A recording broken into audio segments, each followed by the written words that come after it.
দিনের শুরুটা যদি আল্লাহর স্মরণে হয়, পুরো জীবন হয়ে ওঠে শান্তি ও বরকতের ছায়া।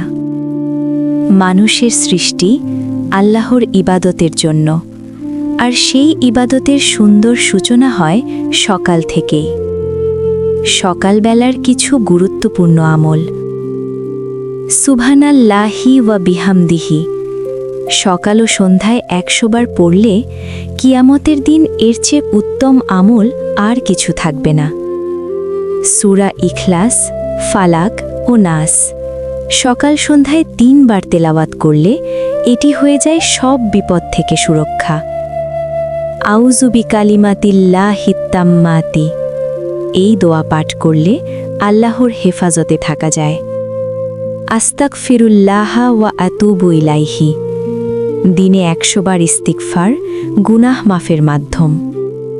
ফজরের পর দোয়া, হে আল্লাহ, আমাকে উপকারী জ্ঞান, পবিত্র রিজিক ও কবুলযোগ্য আমল দান করুন।